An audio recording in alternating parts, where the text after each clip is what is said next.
সাথে যা কিছু করব আল্লাহর রহমতে সকলে ঐক্যবদ্ধভাবে দেশের ভালো হয় সেটা করব, আমরা পৃথিবীর ভালো হয় সেটা করব।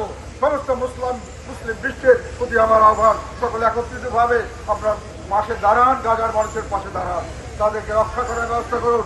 আমাদের কি করতে হবে আমাদের সরকার ঠিক করে দেন, আমাদেরকে যেভাবে বলবেন আমরা সেভাবেই সরকারকে সমর্থন করবো। আমরা চাই নির্যাতিত মানুষের মুক্তি, আমরা চাই নির্যাতিত মানুষ হিসাবে যেন বেঁচে থাকতে পারে। আমরা বিবেকবান মানুষ হিসাবে শুধু আমরা বেঁচে থাকতে চাই, পশু হিসাবে এই সমাজে আমরা বেঁচে থাকতে চাই না। এই পশুত্ব আমরা আর মানবো না।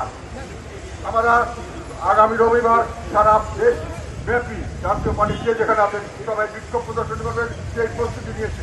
কিন্তু আমাদের এই ঢাকা শহরের এবং আশেপাশের যারা আমাদের জাতীয় পার্টি করেন তারা তাদের বিবেকের তাড়নায় আমাদেরকে বলেছে আমরা এখনই মাঠে নামতে চাই। সেই জন্যই আজকে তাড়াহুড়ো করে আমরা এই বিক্ষোভ মিছিল আয়োজন করেছি।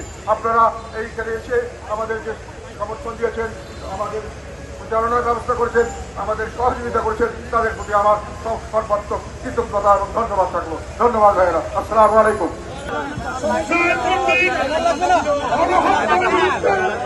মানবতার বিরুদ্ধে যে কাজ করছে তার প্রতিবাদে মুসলিমদের সাথে ফিলিস্তিনি নির্যাতিত ভাইদের সাথে একত্রতা প্রকাশ করার জন্য জাতীয় পার্টির চেয়ারম্যান গোলাম মোহাম্মদ কাদের আজকের এই মিছিলে সংসদের নেতৃত্ব দিয়েছে।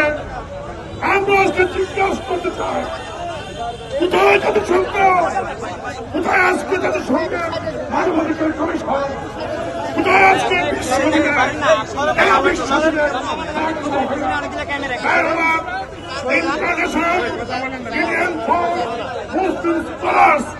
একটা ফতোয়া দিয়েছেন যে আজকে এই যে ইসরায়েলি আগ্রাসনের বিরুদ্ধে জিহাদ করা মুসলমানদের ফরজ হয়ে গেছে।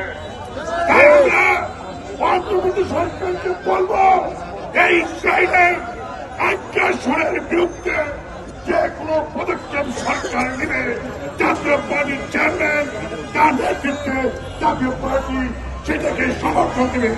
আপনাদের ধন্যবাদ দিয়ে আজকের মতো এখানে আমরা শেষ করলাম।